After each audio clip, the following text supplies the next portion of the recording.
esta primera parte. Muy bien, gracias. Buenas noches, ¿cómo están? Bienvenidos a este encuentro. Esperamos que lo que podamos brindarle les sea de utilidad para su trabajo. Y también pues reiteramos las gracias por la invitación de compartir con ustedes.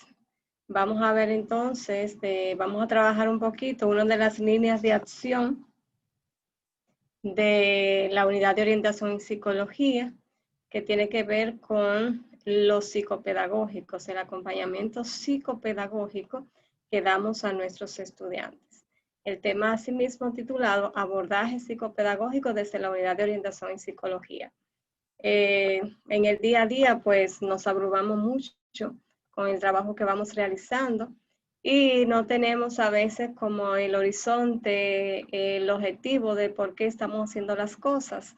Entonces, es un poquito como aportar y apoyar a lo que ya ustedes conocen y saben. O sea, no tenemos nada nuevo, sino más bien es lo mismo que ustedes conocen, ya un poquito como más puntual de cómo hacerlo o cómo se procesa, ¿no? Y se debería llevar el proceso con los estudiantes. Entonces vamos a ir mirando, cualquier cosa pues al final ustedes van anotando para que podamos compartir sus inquietudes sin ningún inconveniente. Entonces el apoyo que desde Orientación en Psicología se ofrece a los docentes, o sea, nosotros estamos para apoyar a los docentes, es uno de nuestros objetivos. Debe de centrarse más bien en el conocimiento que se tiene de la autoestima, del autoconcepto y de los estilos de aprendizaje de los estudiantes. O sea, el maestro tiene mucho dominio del alumno. ¿Por qué? Porque conoce sus competencias, conoce sus habilidades, sus destrezas, es el que a veces lo ve triste, lo ve llorando. Entonces, es nuestro principal aliado. Por eso entonces nosotros debemos de trabajar en conjunto con el docente y a ellos es que a quienes le estamos brindando el apoyo para que desde su trabajo también nos aporten a nosotros las herramientas o los conocimientos que ellos tienen sobre estos alumnos. Entonces, los ámbitos de intervención en el marco del apoyo psicopedagógico se centra en 3 puntos fundamentales. Estos 3 puntos son, primeramente, la evaluación psicopedagógica. Es importantísimo tener en cuenta este proceso. Por eso, recogemos las informaciones con los docentes, o sea, le pasamos a ellos un instrumento de referimiento para que ellos pues nos vayan cotejando cuáles son las situaciones que pueden observar en ese alumno y nuestra propia observación, y luego entonces también están las pruebas que le podemos aplicar desde el área de orientación en psicología para que nos sirvan de apoyo a esos conocimientos que ya tenemos del alumno, que ya se han observado. Luego entonces tenemos lo que es la intervención psicopedagógica. Esta incluye el apoyo y la orientación en la implementación de estrategias de atención a la diversidad en las aulas, que tiene que ver con el aprendizaje colaborativo, con la tutoría de pares, entre otros. O sea, en la intervención psicopedagógica viene a partir de la evaluación que se le ha realizado a los estudiantes. Esta intervención también tiene que tener un apoyo en la orientación a nivel de orientación con los docentes y la familia. O sea, nosotros no trabajamos solos. Detectamos una necesidad en el alumno, partiendo de esta evaluación. Entonces vamos a hacer un diálogo con la familia, con los docentes y a crear las estrategias o los programas que más adelante vamos a ver que son pertinentes para que se pueda entonces dar el proceso de cambio en el alumno, ya sea a nivel conductual o a nivel de aprendizaje. Entonces, dentro de esto se desarrollamos los programas, las estrategias, las técnicas para el aprovechamiento de los aprendizajes, porque tanto las situaciones conductuales como la condición emocional o de aprendizaje en el alumno afectan que ellos puedan tener un rendimiento académico. Y por último está la orientación y el apoyo psicoafectivo, que aquí entra todo lo que tiene que ver ya con el proceso emocional, con la parte afectiva del alumno, con la relación que él tiene con los mismos compañeros, con el docente, con la familia, con los padres, los hermanos, o sea, todo este contexto en donde el estudiante se desenvuelve entra dentro de lo que es el apoyo psicoafectivo. Todo lo que tiene relación con la vida emocional del estudiante. Entonces, los contextos en los que se desenvuelven los estudiantes son determinantes en su proceso de desarrollo. O sea, nosotros no podemos partir de una suposición, o sea, de un supuesto, sino que yo parto de una realidad. ¿Cómo que ese estudiante vive? O sea, yo tengo que ver su contexto social, los niños o los adolescentes jóvenes con los que ellos se codean en el día a día luego que salen del centro educativo. Pero también tengo que ver su contexto familiar, cómo es su relación en la familia, cómo este niño vive con su papá, con su mamá, con un tío, con un abuelo que muchas veces están viviendo. Entonces tengo que conocer toda la realidad, toda su historia familiar. Entonces las necesidades también físicas y psicológicas básicas que están insatisfechas, porque si este niño no creció con su mamá, o su mamá lo dejó, o lo abandonó el papá, o se separaron, ya viene con una condición que no es, o sea, que no es propia de porque él desea ser así, sino porque las situaciones lo han llevado a actuar de esa manera. En constelación familiar llamamos esto el sistema familiar, o sea, el niño viene con una carga y esa carga es todo el contexto familiar, todo lo que él vive dentro de esa familia, que no lo deja como una vestimenta que parte, bueno, me la quité en mi casa y me voy al centro y ya soy otro nuevo, ¿no? El niño lleva al centro toda su realidad. Entonces, todas estas situaciones insatisfechas, los patrones inadecuados de educación que le dan en la casa, el estilo de crianza que le dan los padres, las necesidades educativas que tienen en su contexto social también. Muchas veces el centro toma la decisión de expulsar el niño y nos llega a nosotros niños expulsados de otro centro. Ya vienen también con una condición de rechazo. Las suspensiones prolongadas, por ejemplo, no sé, actualmente no se da mucho, pero hay que tomar en cuenta que un niño no se puede suspender más de 24 horas, máximo si es una situación ya con unas faltas muy graves, 72 horas hasta que se resuelva la situación. Pero un muchacho no puede estar fuera del aula por mucho tiempo, ni fuera del centro tampoco. También dentro del mismo centro se dan las estigmatizaciones con los mismos compañeros, se da el bullying, el ausentismo escolar. Hay muchos niños que por las condiciones que viven faltan mucho a clase o porque el papá o la mamá no está o porque tienen que ir a hacer otras cosas, o a veces hasta oficio. Yo conozco niños que tienen que preparar a sus propios hermanos para poder llevar a la escuela y muchas veces pues no llegan a tiempo. Entonces todo eso se tome en cuenta al momento de evaluar al niño, porque tenemos que ver la generalidad de este niño y el proceso biopsicosocial. O sea, el niño tiene una parte biológica, una parte psicológica y una parte también de relación con los demás. Entonces, dentro de esta evaluación psicopedagógica, viendo un poquito ya la parte teórica, aquí tenemos un planteamiento de estos autores, quienes nos dicen que la evaluación psicopedagógica es un proceso de recogida y análisis de información sobre los distintos componentes y sistemas que intervienen en el proceso de enseñanza y aprendizaje. Como ya yo le explicaba anteriormente, todo lo que tiene que, el engranaje que tiene que ver con una evaluación psicopedagógica. O sea, no es algo tan sencillo como voy a tomar un niño, tomé una pruebita sencilla de estilo de aprendizaje o de lateralidad o no sé, otro tipo de pruebas que podamos utilizar, o el ABC, por ejemplo, cuando son pequeñitos, ¿no? O sea, no solamente es eso, es mirar todo el contexto del niño y ver también, o sea, desde ese contexto, ¿cuáles son las informaciones que me arrojan esa evaluación para yo poder llegar entonces a intervenirlo? El diagnóstico de la evaluación psicopedagógica admite que hay que analizar, distinguir y discernir entre lo que es capaz de hacer el estudiante y lo que no es capaz de hacer. sea, yo tengo que medir al estudiante. Yo no voy a evaluar a todos mis estudiantes. Si yo tengo 300 estudiantes a mi cargo, no voy a tomar y lo voy a evaluar a los 300.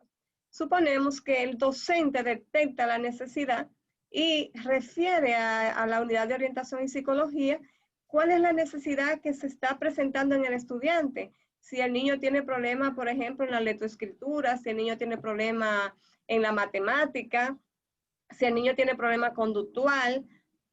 Problema conductual no es solamente porque el niño se mueve mucho, porque pelea con los demás, no, problema conductual también es aquel niño que se mantiene aislado, aquel niño que no socializa con los demás, que no se atreve a pararse delante del grupo para explicar una clase, o sea, todo eso son situaciones que hay que tomar en cuenta. Entonces, esos niños que se identifican con la necesidad son los que van a ser evaluados para luego entonces intervenir para colaborar en que este niño pueda transformar esa necesidad en positivo. Entonces también la evaluación psicopedagógica se realiza con el fin de, primeramente, conocer los distintos contextos, ya eso lo explicaba, identificar en ellos las barreras que le impiden y limitan lograr los aprendizajes, que ya pueden ser emocional, como pueden ser alguna condición que tenga a nivel físico-motora, o quizá algún trastorno de aprendizaje. Entonces hay que ver por qué ese niño no tiene un rendimiento adecuado según la edad y el grado en el que está. Conocer también las condiciones personales, cuáles son las fortalezas que tiene este niño, cuáles son las dificultades que presenta que interfieren en el aprendizaje. Nosotros nos centramos mucho en la parte negativa de los estudiantes. Digo nosotros porque somos parte de ese grupo, o sea, nos centramos. Pero pocas veces nos ponemos a ver cuáles son las fortalezas y destacar en esos estudiantes esas fortalezas. También debemos de tomar decisiones para que pueda acceder, participar, aprender, permanecer en el centro escolar. El trabajo de nosotros desde el área de orientación y psicología es colaborar para que el niño no sea expulsado del centro. O sea, buscar todas las estrategias, todas las maneras posibles de mantener ese estudiante dentro de ese centro donde estamos, de acuerdo a las necesidades que presenta y cómo nosotros ya lo vamos trabajando. Cuando hacemos este proceso de cambio de ambiente de un alumno, ya hemos llevado un proceso de 1, 2, 3 años con ese alumno.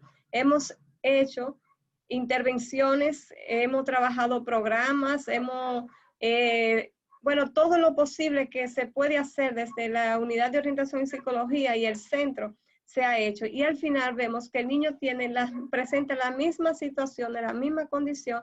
Entonces ahí vemos favorable un cambio de ambiente para que otras personas puedan entrar en contacto con él y quizás puedan mejorar. Y eso da resultados muchas veces. Muchas veces de verdad nos da resultados después de haber llevado este largo proceso con la familia, con el mismo estudiante y de tomar conciencia de la realidad. ¿A quiénes nosotros evaluamos? Ya yo le expliqué ahorita quiénes son esos candidatos. Son estudiantes que tienen fracaso escolar, aquellos estudiantes que a pesar de haber agotado con ellos estrategias diversas de intervención, siguen presentando necesidad específica de apoyo educativo, ya sea con discapacidad o sin ella, con cambios conductuales y emocionales relevantes, actitudes sobresalientes, entre otros. O sea que no evaluamos la generalidad, sino vamos a evaluar estudiantes específicos. No podríamos hacer un trabajo efectivo y eficaz si comenzamos a trabajar con el grupo completo. Ahora, ¿qué hacemos con el grupo completo? Programas de intervención, hacemos los programas preventivos, que es parte importantísima porque estamos en los centros para la prevención. Entonces, pero ya para enfocarnos en la parte de evaluación, tenemos que detectar cuáles son esos estudiantes que necesitan ser evaluados. Entonces aquí vemos la fase de una evaluación psicopedagógica. Aquí le presentamos 4 fases. Primeramente es la petición de intervención y evaluación inicial. Entonces aquí tenemos en el manual de la Unidad de Orientación en Psicología a nivel nacional, tienen estos instrumentos que ustedes ven ahí. Tienen la hoja de derivación, luego ya las entrevistas, ya la diseñamos nosotros mismos. O sea, ¿por qué? Porque las entrevistas se hacen con los padres, con los alumnos, con el mismo docente también podemos hacer una entrevista para ver cómo el docente puede percibir la situación que está viviendo el estudiante. Tenemos también las informaciones o documentos del centro, o sea, tenemos que conocer el historial del estudiante, o sea, desde cuándo ese estudiante está presentando eso, cómo ha sido la vida académica de ese estudiante dentro del centro, si ese niño ha sido egresado de otro centro, o si lo tenemos en el centro desde pequeño. Entonces, todo eso debe de ser tomado en cuenta. Luego, la evaluación de las competencias del estudiante. Tenemos que trabajar la observación, o sea, yo tengo que observar a ese estudiante. Una de las tareas nuestras es entrar a las aulas, sentarnos en las aulas para poder observar las situaciones que viven nuestros estudiantes y poder detectar también esas necesidades. Análisis de trabajo de clase, entrevista, exploración mediante pruebas, como le explicaba anteriormente también, revisión de informe de otros profesionales, especialmente del ámbito de la salud. O sea, tenemos que ver si ese niño tiene alguna condición física. Hay niños, por ejemplo, hoy día que tienen mucho la dificultad de trastorno de hiperactividad, déficit de atención con hiperactividad. Hay niños que están siendo medicados y que lo tenemos en los centros. Entonces, todo eso, si el niño tiene problemas de la vista, de visión, si tiene problemas de auditivo, o sea, tenemos que detectar si tiene alguna condición física. Luego tenemos la parte de asesoramiento en la respuesta educativa. Aquí está a partir de que de entrevistas, reunión, informe escrito, entrevistas también y acuerdos con otros profesionales. ¿Por qué? Porque luego que yo tengo ya mi evaluación trabajada, yo a partir de eso pues tengo que hacer un informe de ese estudiante. Mi informe tiene que contener todo ese proceso. Más adelante le vamos a mostrar un esquema de un informe. Tiene que llevar todo ese proceso que yo he hecho con el estudiante, tengo que describirlo. Y de acuerdo a a esos resultados que yo he tenido, entonces, de acuerdo a esto, entonces voy a referir, si es necesario, a otro profesional, ya sea un profesional de salud o un profesional de conducta, ya sea psicológica o psiquiátrica, porque a veces tenemos situaciones que los referimos, pero generalmente nosotros referimos a psicólogos clínicos, para que los psicólogos clínicos pues puedan dar un diagnóstico y ellos son los que refieren si necesita el niño ir a otro nivel ya de psiquiatría u otro profesional de la salud. Y por último está el seguimiento. Nosotros hacemos generalmente todo este proceso y llegamos hasta el tercero, donde yo siento que estamos como un poquito más débiles en la parte de seguimiento al estudiante, porque luego que ya yo he hecho ese trabajo, entonces yo tengo que programarme para darle seguimiento, o sea, qué día a la semana o cada cuántos días o cada cuántas semanas yo voy a tener encuentro con ese estudiante, encuentro con la familia, encuentro con el docente, dependiendo de la necesidad que haya sido detectada. Entonces, yo tengo que continuar observando a ese estudiante, tengo que continuar entonces también pues con un trabajo con ese estudiante, o sea, ya sean entrevistas personales, ya sean a nivel grupal de aula, porque yo puedo trabajar en el aula si el estudiante lo que tiene es una autoestima muy baja, por ejemplo, u otras situaciones que se presenten, pues yo la puedo trabajar a nivel general con el grupo clase. O sea, la exploración mediante pruebas, esa es parte del seguimiento. ¿Por qué? Porque ya yo hice un proceso con él, ya yo estoy interviniendo a ese estudiante con un programa que ya yo he elaborado y luego de yo aplicar ese programa, entonces yo tengo que volver a retomar esa parte inicial para ver si este estudiante que yo tengo ha superado la problemática que había presentado o continúa con esa problemática. Dependiendo de eso, entonces es que yo nuevamente vuelvo a diseñar un programa con estrategias diferentes que me den respuesta a las necesidades que presenta el alumno. Yo hablo mucho, cualquier cosa, si quieren agregar o decir, ustedes tienen todo el espacio para hablar también. Si me quieren interrumpir, no hay problema, algunas preguntas en el proceso. Aquí entonces continuamos con la información que debe de suministrar la evaluación psicopedagógica. ¿Cómo se organiza este apartado? Primeramente tenemos que la información sobre el entorno escolar y familiar en el que se desenvuelve, resaltando los aspectos del contexto. que puede favorecer o dificultar el proceso de enseñanza y aprendizaje. O sea, yo tengo que retomar dentro de mi informe, ¿verdad? Esta parte, tengo que resaltar la parte familiar, el contexto escolar, el entorno. También tengo que tener recabadas las informaciones sobre el estudiante que sean más relevantes, o sea, tanto dentro del centro, pero asesorarme de que esas informaciones son reales, porque a veces el estudiante molesta un poco en la clase y ya el maestro lo considera una persona que necesita una atención especial cuando el niño lo que es muy inquieto. También tenemos la determinación de la situación curricular en la que el estudiante se encuentra, o sea, cómo está el niño académicamente. El año anterior, ¿cómo estaba? Este año, ¿el niño es repitente, no es repitente? O sea, a nivel académico tiene un rendimiento normal, bajo, alto. Todo esto debemos de tomarlo en cuenta. Y aquí tenemos entonces instrumentos y pruebas para la evaluación psicopedagógica.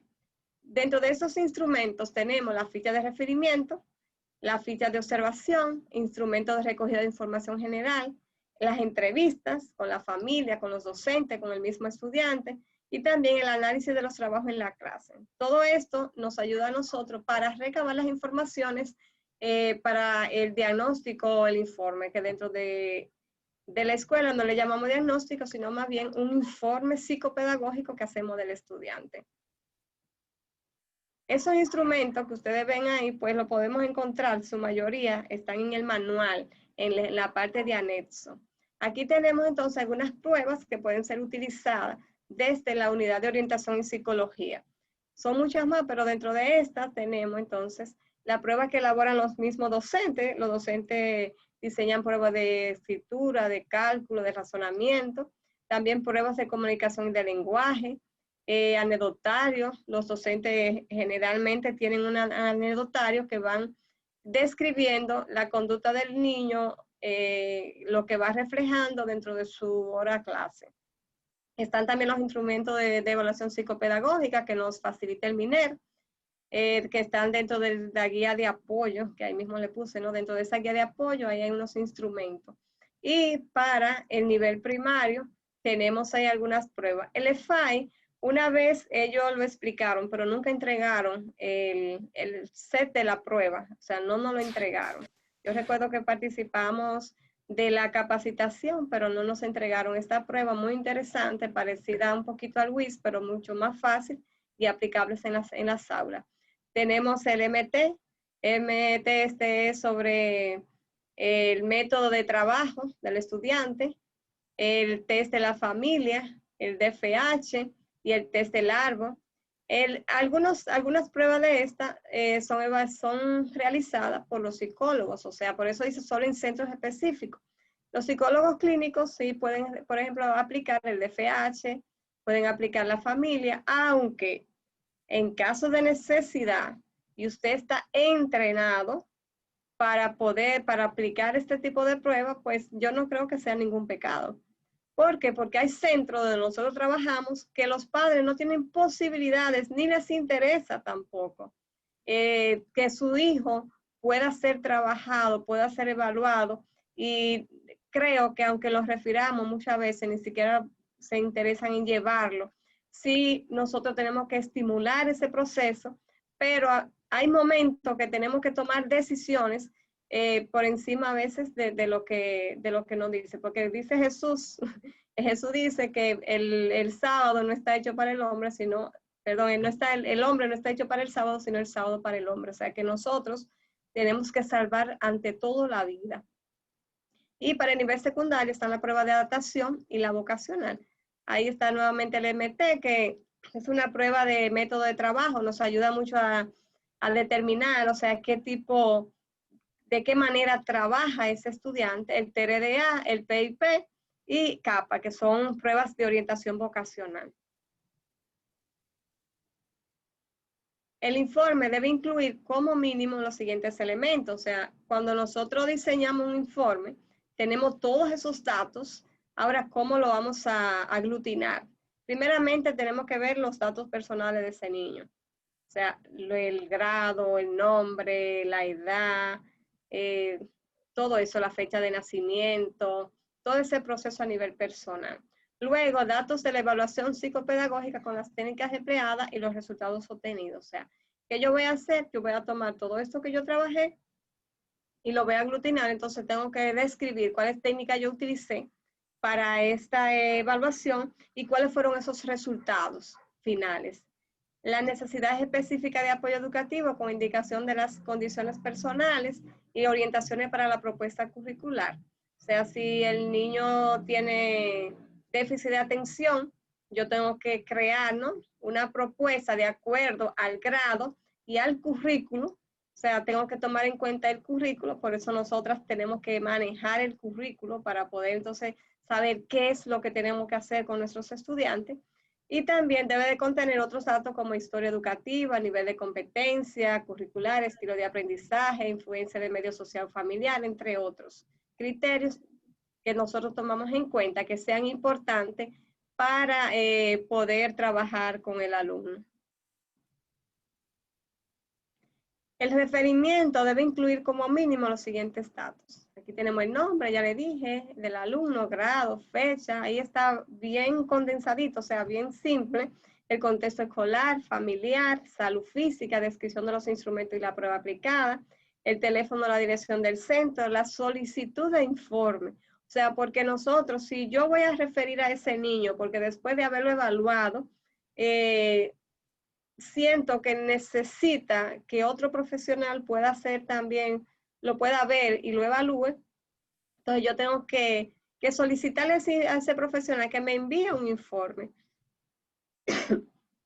sobre lo que él ha diagnosticado de ese estudiante, para entonces ahí muchas veces te envían incluso hasta las estrategias que posiblemente puedan ser utilizadas en el centro con el estudiante. Continuamos, Francis. Aquí entonces tenemos los programas de intervención. Ya luego de yo haber hecho la evaluación, de tener ese informe bien claro, entonces ahora viene la parte de intervención, cómo yo puedo intervenir. De dos maneras, de manera individual y de manera grupal. Entonces, ahí es donde nosotros entramos con lo que son los programas. Porque aunque sea individual, yo tengo que preparar un programita, porque yo tengo que ver cuál es el objetivo que yo quiero con este alumno, de acuerdo a la necesidad que me presenta, y cuáles son las estrategias que voy a utilizar con este estudiante. Entonces, eso requiere la preparación de un programa. Y si es grupal, de la misma manera. Bien, entonces continuamos viendo aquí qué es un programa de intervención. Según estos autores, Álvarez, Vizquerra, que es una persona muy conocida dentro del área de orientación, ellos definen un programa como una acción continuada previamente planificada, encaminada a lograr unos objetivos, con la finalidad de satisfacer necesidades o enriquecer o desarrollar, potenciar, determinar competencias, o sea, determinadas competencias. ¿Qué quiere decir? Que el programa nos ayuda a nosotros a de una manera planificada, organizada, tener unos objetivos claros. ¿Qué es lo que yo quiero lograr con ese estudiante? ¿De acuerdo? ¿Por qué? Mi objetivo es el problema que presenta el estudiante de manera positiva, porque yo lo que quiero es transformar esa realidad que tiene mi estudiante y lograr las competencias o sea, de acuerdo a la edad, de acuerdo a o sea, al nivel que tiene el niño, pues necesita alcanzar. ¿Cuáles son los elementos indispensables en un programa de intervención? Aquí tenemos algunos. Ha de basarse primeramente en la identificación de la necesidad. Pues, si el niño me tiene 5, 6, 7 necesidades que yo vi, pero de esas 6, 7 necesidades, ¿qué yo voy a hacer? Voy a priorizar. ¿Cuáles son las más urgentes, las más necesarias que se comience a trabajar con ese estudiante? O con un grupo de estudiantes, porque si yo evalué 10 niños y esos 10 niños, 5 me presentan las mismas situaciones, yo puedo hacer un grupo focal y diseñar un programa para ese grupo focal para trabajar con ese grupo de niños las necesidades que me está presentando. Ha de dirigirse al logro de unos objetivos para cubrir las necesidades detectadas. O sea, siempre tenemos que tener claro cuál es el objetivo que yo quiero lograr con este programa de intervención. Entonces, eso tiene que estar bien claro. y luego cuáles son las actividades que yo voy a realizar con ese o esos estudiantes. Y la actividad ser evaluada, porque luego que yo realizo mi plan de intervención, dije, bueno, voy a hacer 6, 7, 8 intervenciones con estos muchachos, o voy a hacer 5, y al final entonces tengo que crear una actividad para evaluar a esos estudiantes. ¿Para qué? Para darme cuenta si la problemática que yo he trabajado, o sea, que yo he planificado, ha sido superada o no. Entonces, eso es la parte de la evaluación. Es importantísima porque es lo que me determina a mí si ese grupo o ese alumno continúa con las mismas necesidades o ya han superado esa necesidad, o sea, ya han mejorado. Y aquí pues continuamos con esa otra parte. Se trata también de una actividad planificada, decía yo, en un contexto determinado y se diseña y realiza con la intención de obtener unos objetivos concretos y también se diseña a partir de la identificación de la necesidad concreta, o sea, del diagnóstico de necesidades que ya nosotros hemos hecho. Entonces aquí vemos algunos tipos de programas, no me voy a detener mucho en esto, solamente porque ya dependiendo de qué tipo de necesidad, pues yo voy a intervenir. Aquí vemos de acuerdo a la dimensión, tenemos distintas finalidades. ¿Por qué? Porque los programas, de acuerdo a la necesidad, pues también tienen su manera de ser diseñados. Entonces tenemos aquí programas para destinatarios dispersos, o sea, programa también de utilización institucional limitada, por ejemplo, cuando la problemática que detectamos es una situación desde la institución que está afectando al niño, pues nosotros entonces diseñamos un programa para trabajar la institucionalidad. También tenemos programas para el desarrollo de los recursos humanos, o sea, eso es cuando ya vamos a trabajar con un personal a nivel general. Tenemos también entonces los programas de sensibilización. Estos programas de sensibilización, por ejemplo, si nosotros tenemos en la escuela unos niños o un niño que tiene déficit de atención con hiperactividad. Todos conocemos cuáles son los indicadores de un niño con déficit de atención con hiperactividad. Los maestros no lo van a aguantar. Los maestros van a comenzar a quejarse, van a comenzar a decir que ese niño no debe estar en esa escuela, que deben de llevárselo a otro centro, o a un centro que sea especial para ese niño. Entonces, ¿qué tenemos que hacer? Comenzar a trabajar la sensibilización. O sea, comenzar con esos maestros un programa de intervención para que ellos se puedan sensibilizar y explicarle de manera que ellos puedan comprender la realidad del niño y asumirla. También tenemos los programas preventivos. Los programas preventivos todos sabemos que son aquellos que nos ayudan a prevenir la situación. O sea, si en mi entorno, yo tengo un entorno de una población psicosocial violenta, pues yo comienzo a trabajar de manera preventiva la violencia. Si mi grupo de estudiantes es un entorno de mucha corrupción, pues yo tengo que comenzar a trabajar a nivel positivo y comenzar con ese grupo con mis estudiantes a crear programas que le ayuden a desarrollar la resiliencia para que ellos puedan entonces vivir en ese entorno sin dejarse afectar. Y así sucesivamente vemos todos los demás programas que están ahí. Pasamos, Francis. Muy bien, entonces aquí vemos lo que es la fase del modelo de programa. Hay algunos autores que tienen el análisis del contexto, la planificación del programa, el diseño del programa, ejecución del programa, evaluación del programa y coste del programa. Ustedes saben que aunque nosotros muchas veces no pedimos, pero sí tiene un costo el programa, porque nosotros utilizamos materiales didácticos, nosotros utilizamos a veces crayones, utilizamos de máquina, utilizamos material, utilizamos cartulina, todo eso tiene que estar dentro del programa. Por eso al final dice coste del programa, o sea que eso es el presupuesto que tiene ese programa. Entonces, de acuerdo a Vizquerra y a estos otros autores, el programa tiene 5 partes. Primero está lo del análisis del contexto. Tenemos que hacer un análisis de este contexto educativo. No solamente si es personal del estudiante, pues hacemos del estudiante, pero si el programa es para intervenir un grupo de estudiantes, pues hacemos un análisis del contexto donde está este centro, ¿no? La identificación de necesidades, o sea, cuáles son esas necesidades que yo voy a intervenir, la formulación de los objetivos, la planificación y ejecución de actividades con los alumnos, los profesores, con la familia y con la comunidad, y por último, la evaluación y costo. Esto es, son las partes que contiene un programa de intervención. Y aquí entonces vemos rapidito un programa socioemocional. O sea, las personas con habilidades socioemocionales desarrolladas están mejor equipadas para manejar los retos cotidianos, establecer relaciones personales positivas y tomar buenas decisiones.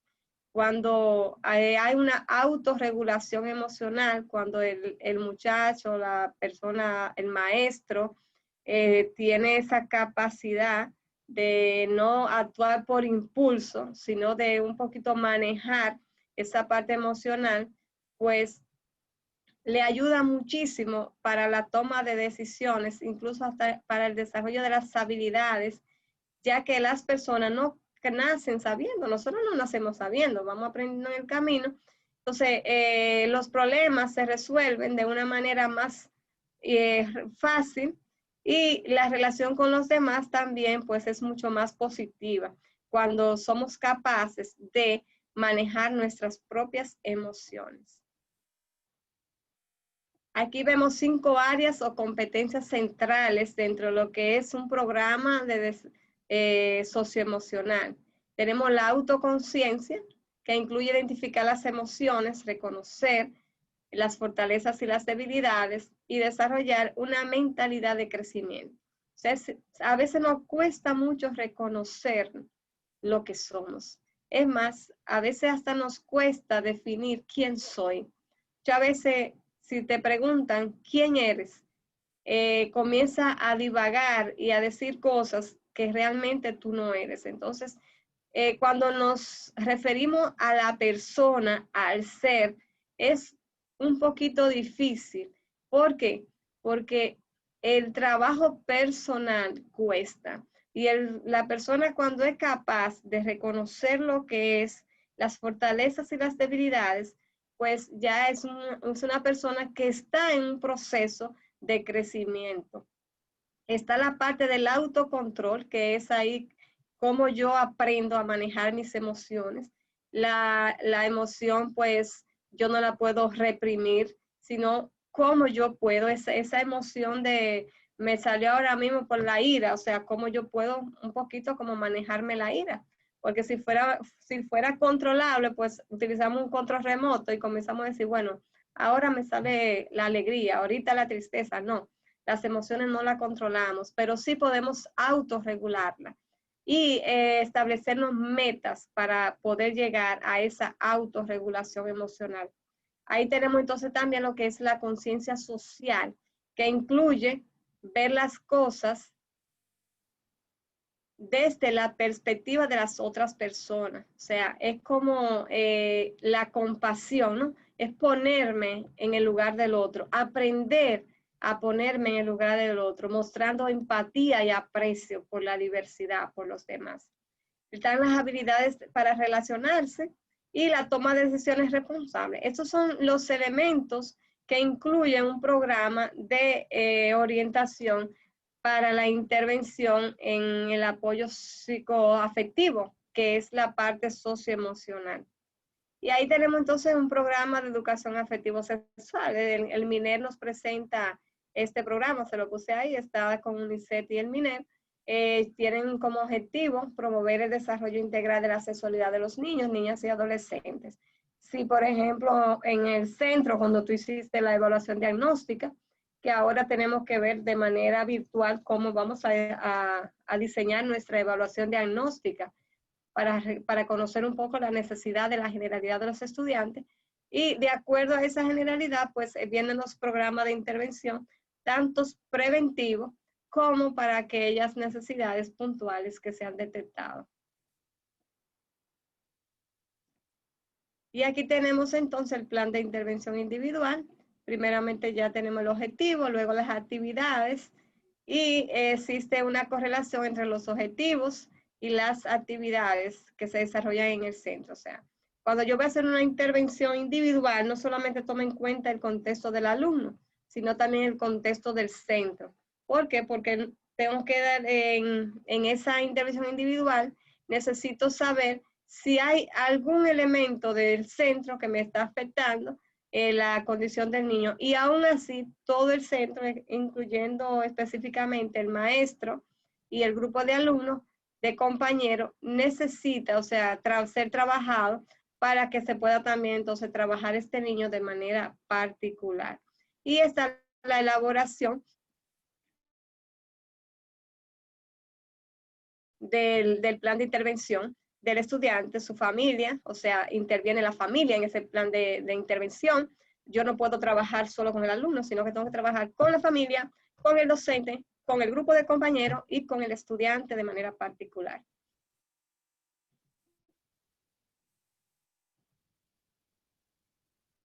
Entonces, hasta aquí es la participación, las preguntas que ustedes tienen, pues al final se las vamos a responder con muchísimo gusto. Continúa mi compañero Wilmer explicando un poquito sobre lo que son las leyes que rigen las funciones del psicólogo en República Dominicana. Wilmer. Muy bien, muchas gracias, Juana. Vamos de inmediato a entrar en materia en cuanto a en esta parte. Tenemos una ley que rige el psicólogo u orientadores en la República Dominicana, que es la ley 2201 de la Constitución. Y precisamente en su artículo 32, en el capítulo 7, que abarca esa parte de los materiales psicométricos, este artículo nos dice que los materiales de evaluación psicológica deben estar bajo el estricto control de psicólogos, psicólogas, orientadores, orientadoras o técnicos en la parte psicométrica. El uso y la aplicación de lo mismo debe de ser realizado por profesionales debidamente entrenados en el manejo específico de ella, de acuerdo a unas clasificaciones que encajan lo que debe de trabajar el psicólogo y el orientador escolar, lo que debe de trabajar el psicólogo clínico. Y en este caso nos vamos a enfocar en en la categoría A, que tiene que ver con las pruebas que puede trabajar conforme a lo que está establecido en esta ley, que dice que las pruebas estructuradas de inteligencia, interés y hábito de estudio, entre otras, deben de ser aplicadas e interpretadas por psicólogos y orientadores o técnicos en psicometría. Hay otras categorías, por ejemplo, la categoría B, que las pruebas que se dan ahí de la evaluación neuropsicológica, eso debe de ser por un profesional de la conducta que trabaja esta parte aquí, pero únicamente los psicólogos, no los orientadores. En la categoría C, también la trabaja el psicólogo clínico, y ahí especifica cuáles son esas pruebas que trabaja cada uno. En el caso de nosotros, en el ámbito educativo, tenemos que el psicólogo escolar y el orientador trabajan con el OTIS, con el CUDER y el PIP. La prueba del OTIS, que ustedes saben que está el OTIS sencillo y está el OTIS superior. Y el OTIS sencillo, tanto el sencillo se aplica desde los estudiantes de quinto de primaria hasta el segundo del nivel del nivel medio. Y el otis superior, que se aplica a partir del segundo de secundaria, que en este caso viene siendo cuarto del nivel medio, y ámbito universitario y también en una población general. ¿Qué persigue el otis sencillo? Esta es una prueba de capacidad intelectual y esto consta de 75 ítems y que miden distintos aspectos de la inteligencia, tanto razonamiento deductivo e inductivo y conocimiento léxico. Vamos a continuar. La prueba del CUDER, que es una prueba que utilizamos mucho en los centros educativos. El objetivo de esta prueba es de preferencia vocacional y se da a conocer en las áreas generales donde se sitúan los intereses y las preferencias del individuo con respecto a su vocación profesional. Este test sabemos que consta de 10 escalas y cada una de esas escalas representa una área específica. La primera escala, que es el trabajo al aire libre, mide también el interés mecánico, el interés por el cálculo, el interés científico, el interés persuasivo, el interés artístico plástico, el literario, el musical y el servicio social. Y por último, el trabajo de oficina. Vamos a continuar, Francis. Y tenemos el PIP o perfil de intereses vocacionales de igual manera, que mide también estas partes aquí, la parte numérica, la mecánica, la científica, la administrativa, y cada una de esos lo que nosotros buscamos es a ver cuál es el perfil o en qué área encaja nuestro estudiante en este caso. La prueba, tanto el PIP como el CUDER, se aplican a partir de los 15 años. A partir de los 15 años, el tiempo de duración de la prueba o en su aplicación está en tiempo indefinido, pero mayormente se da en 30 minutos.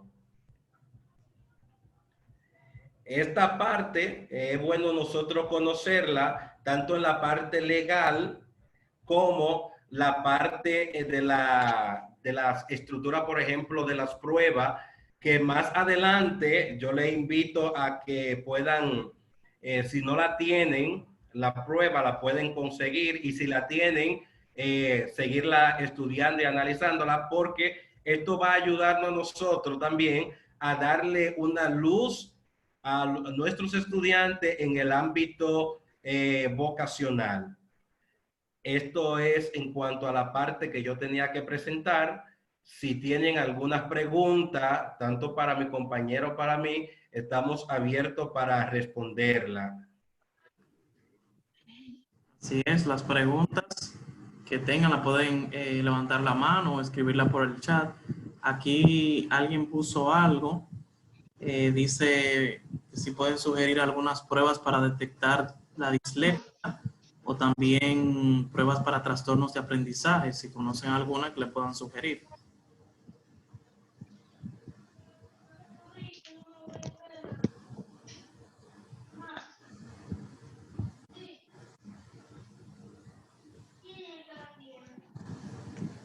Bien, bueno, para detectar la dislexia, nosotros, por ejemplo, lo que vemos son los indicadores que presenta el niño, o sea, un niño disléxico. Luego ya, generalmente los reenviamos, porque como yo le expliqué ahorita, nosotros en el centro no hacemos diagnóstico. O sea, nosotros no tenemos como esa autonomía para diagnosticar casos en el centro. Sino si yo sospecho que un niño es disléxico, lo primero que voy a hacer es evaluarlo y con esa evaluación referirlo.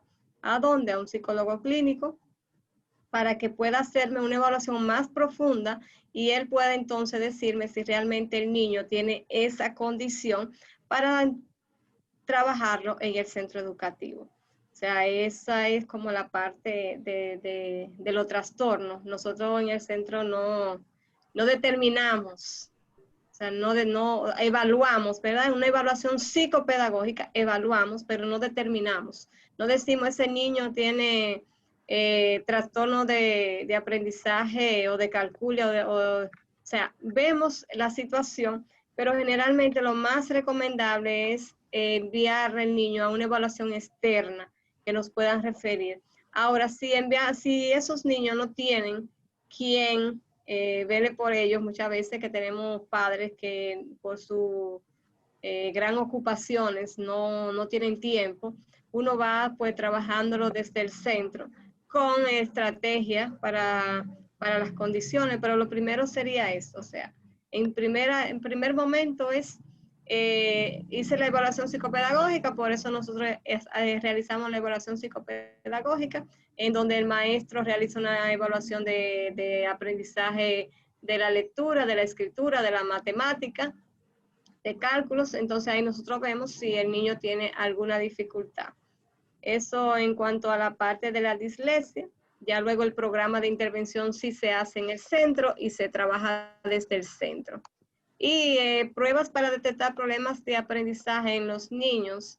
Generalmente lo que nosotros utilizamos más son las pruebitas de comprensión lectora, de apresto, de atención, o sea que son sencillas y que aparecen fácilmente en internet.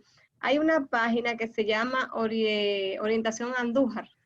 Esa página es muy rica en contenido, o sea que si ustedes pueden acceder a ella, pueden encontrar muchos materiales que le ayude para el trabajo dentro de lo que es el área de orientación y psicología en el centro. No sé si pudo ser satisfecha la respuesta, pero hasta aquí un poquito como hasta donde nosotros llegamos, o sea, porque hay un límite. Nosotros llegamos hasta aquí, ya de aquí pues nosotros remitimos a otros profesionales que puedan entonces ya identificar las necesidades y diagnosticarlas. Muy bien.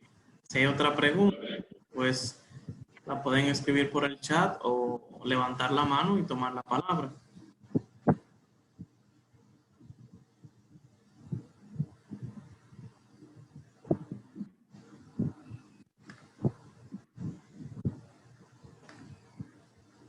Si alguien hacía un comentario respecto a los niños con problemas en las escuelas, sería muy fácil no solo salir de ellos. Y es verdad, todos los maestros lo que quieren es salir de ese problema. Ese niño me da mucho dolor de cabeza, no, ese muchacho no puede estar aquí, ese muchacho hay que mandarlo a otra escuela.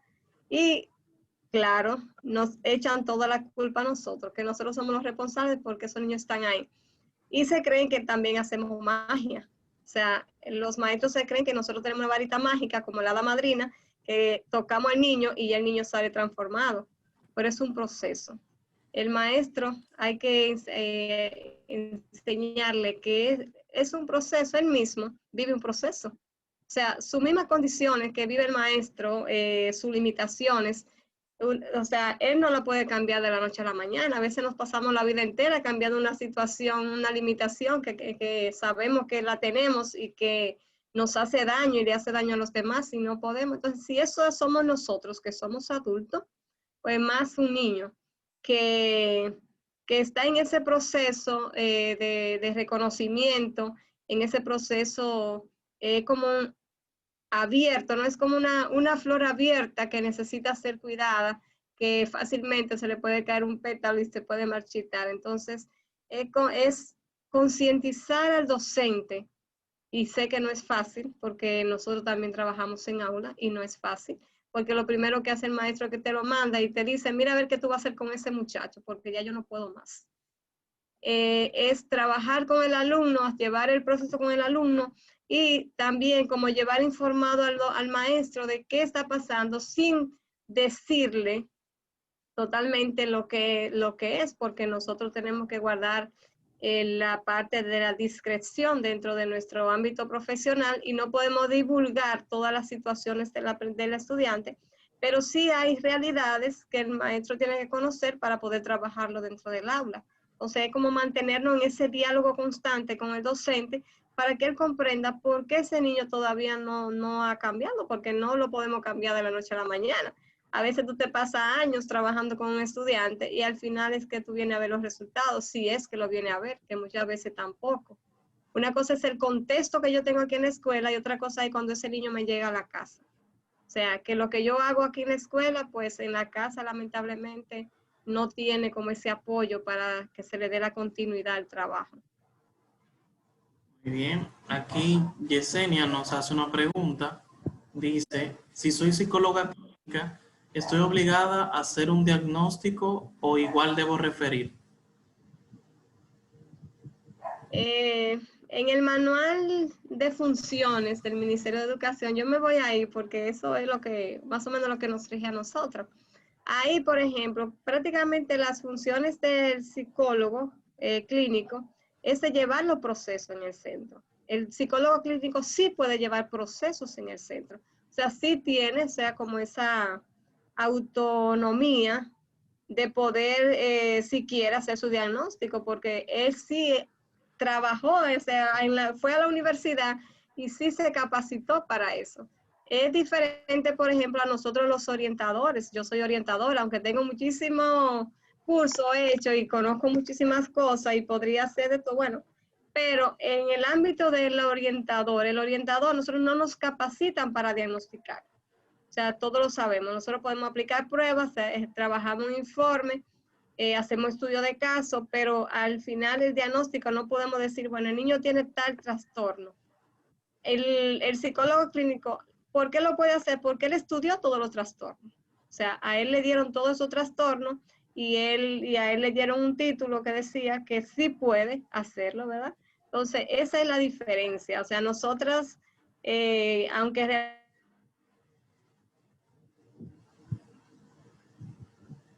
no podemos hacer un diagnóstico y determinar una condición de un niño, pero un psicólogo clínico sí lo puede hacer.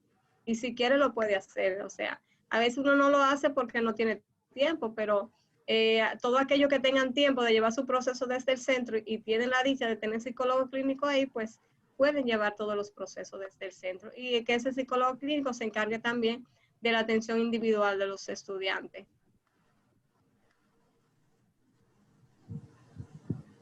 Sí, Juana, también hay que considerar, por ejemplo, tú mencionaste un factor tiempo. Por ejemplo, en un caso clínico que tiene que agotar todo un procedimiento en entrevista, exploraciones y todas esas cosas, muchas veces los psicólogos clínicos que están en los centros educativos se le hace un poco tedioso, porque por la misma demanda, la misma presión. Mencionaron ahí, una persona escribió que a veces sienten la presión de los maestros y se sienten muy presionados por la fuerte demanda. Entonces, también hay que considerar que el psicólogo clínico, aunque sea clínico, ¿verdad? Pero en el sistema educativo no está contemplado así. Está contemplado como un psicólogo o como un orientador mayormente.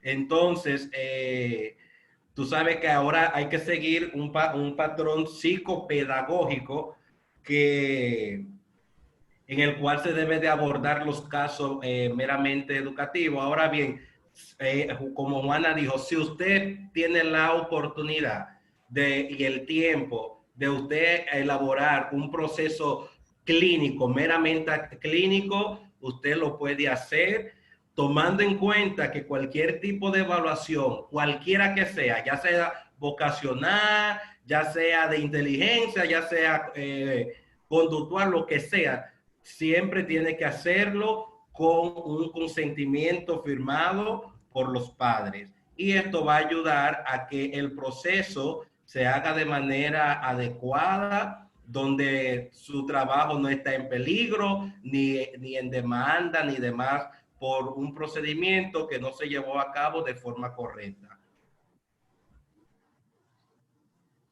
Bien. Muy bien. Sí, Una o sea, yo me pregunta. refería, es importante que ustedes lean bien, o sea, las funciones que ustedes tienen dentro del manual de puesto como psicólogos clínicos, porque hay algunas cosas que nos diferencian de nosotros, o sea, por eso le decía eso.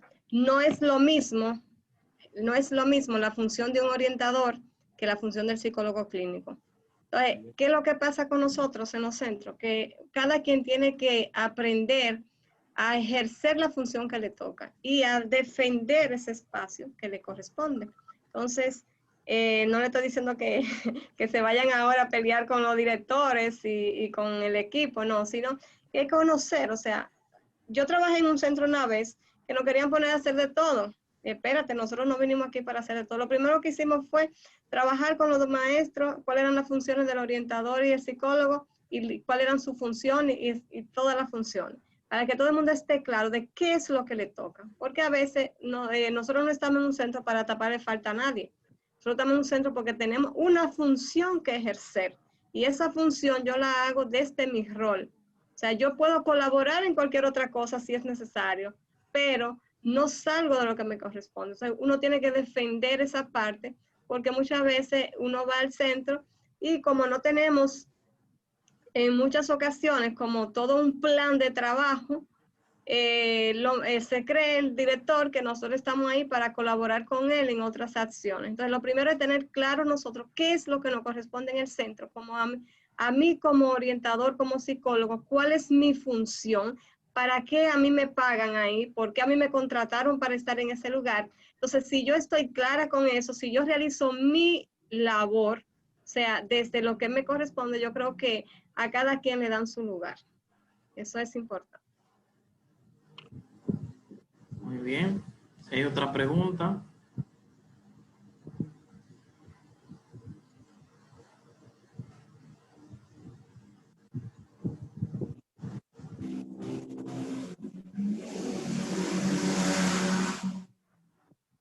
Andrea.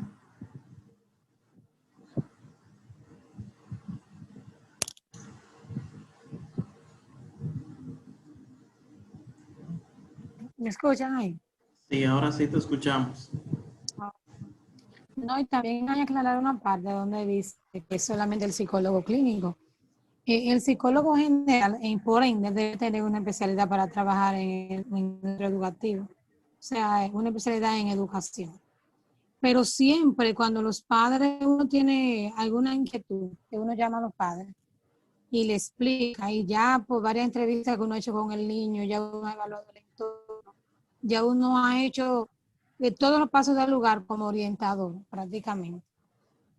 Ya cuando uno le habla del psicólogo al padre, hay padres que se retratan y dicen, no, espérate, mi hijo no está loco.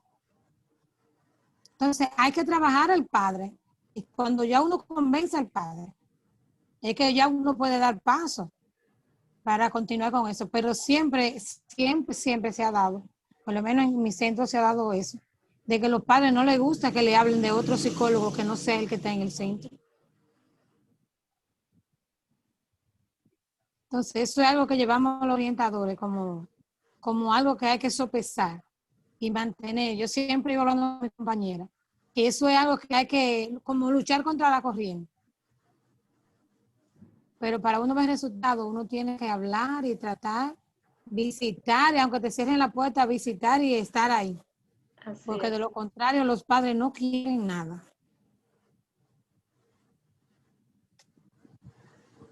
Muy bien. Eso es así. Otra cosa es en cuanto a eso mismo. Miren, nosotros tenemos la facilidad y la oportunidad, aunque quizás no se utilice mucho, y es que hay casos que se presentan en los centros educativos donde nosotros podemos tener la oportunidad de socializarlo y auxiliarnos de otros colegas. Por ejemplo, Si en el centro Peña Hermoso hay una situación o alguna necesidad específica de algún estudiante, la psicóloga o la orientadora de ese centro puede auxiliarse de otros colegas de otros centros para que también así puedan buscar las estrategias necesarias para el abordaje de esa necesidad.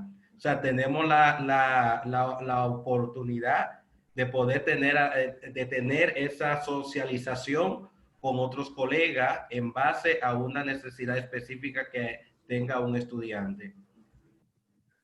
Ese es Sí, un o buen sea, aporte. hoy día se utiliza mucho el trabajo de redes y yo creo que es muy importante tener en cuenta. Por ejemplo, nosotros que trabajamos en centro educativo, hay personas que dicen, mira, yo tengo un caso, tú me lo puedes atender. Y en el mismo centro se ve el trabajo en equipo.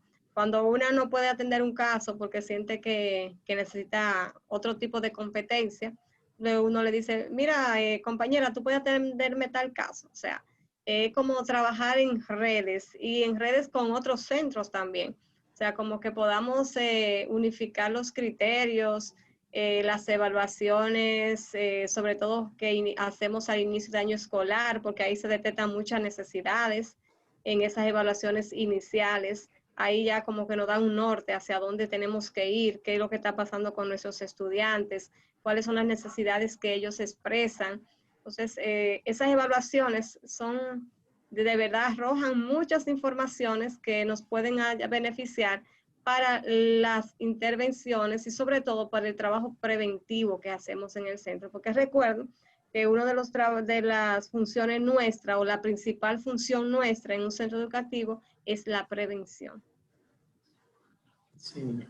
Tú sabes, Juana, que no podemos dejar de lado y es la constante psicoeducación que debemos ir dando a los padres, por eso que mencionaba Andrea. Seguimos pensando que ir al psicólogo es de locos y sabemos que eso no es así. Entonces, parte de nuestro rol es psicoeducar a los padres, en este caso el público que tenemos más directo, de hacerle entender de por qué es importante y por qué su hijo necesita ir al psicólogo, que para que entonces vaya cambiando esa mentalidad, porque estamos luchando contra eso, como ella misma decía. Pero si empezamos a psicoeducar, pues podemos resolver ese mal que todavía en este tiempo se ve. Sí, que hay, por ejemplo, sí. Buenas noches. Okay, Rosa Blanco por aquí. Ok, sí. Hola. Sí. Hola, Rosa. ¿Cómo están? Bien, gracias a Dios.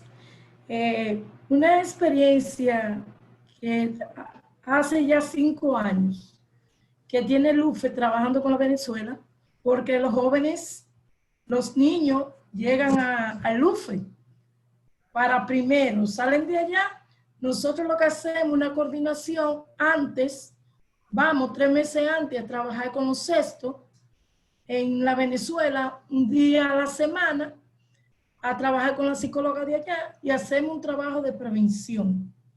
Quizás a veces hay centros que lo visualiza como que uno lo va a etiquetar, si no es un trabajo en conjunto, porque así hace uno ese trabajo con esa psicóloga de primaria y nos va a ayudar bastante cuando le demos el seguimiento a Juancito Pérez allá sobre su conducta. No rechazar, sino continuar dándole el seguimiento como la prevención. Ese otro.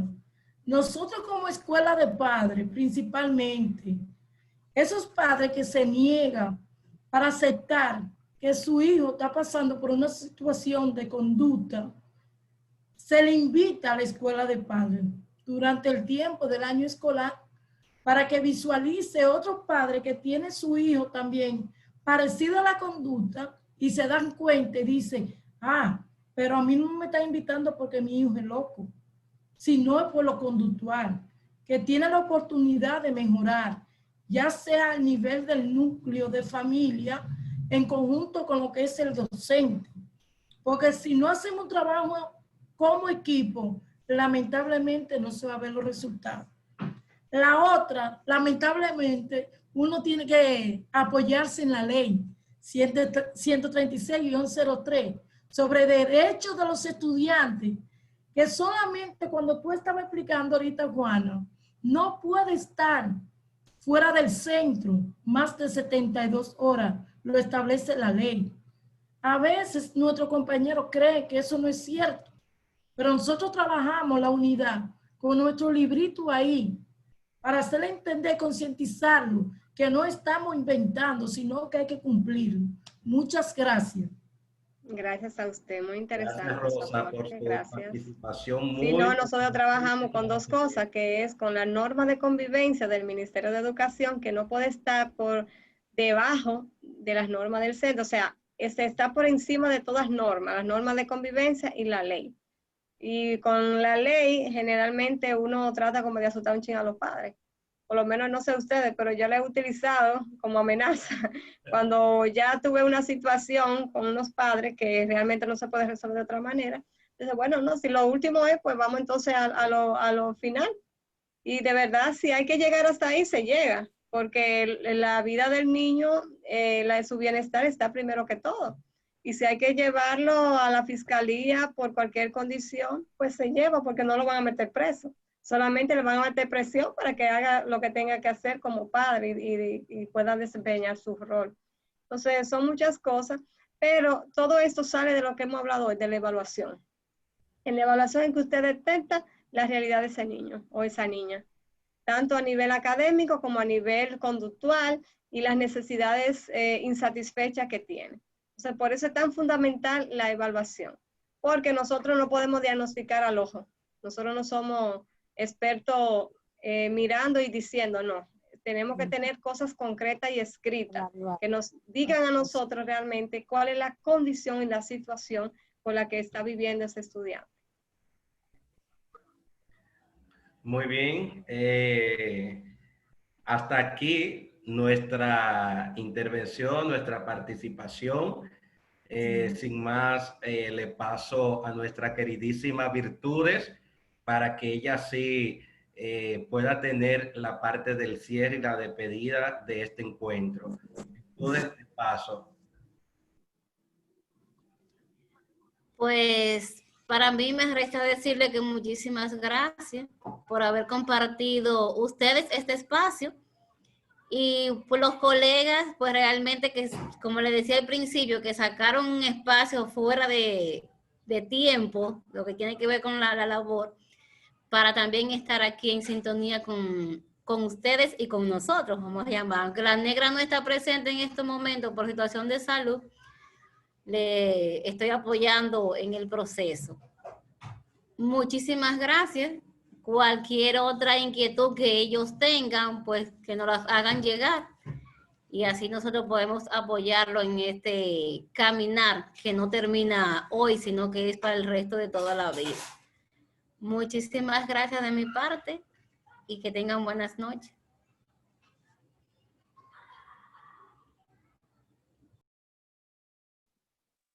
Buenas noches, gracias a ustedes por invitarnos. Muchas gracias. Un placer, Juana. Te decía al principio que no te conocía, pues ya tengo el placer de conocerte. Sí, ya. Así que muchas gracias. Que la pasen bien. Gracias, igual, gracias. Buenas noches.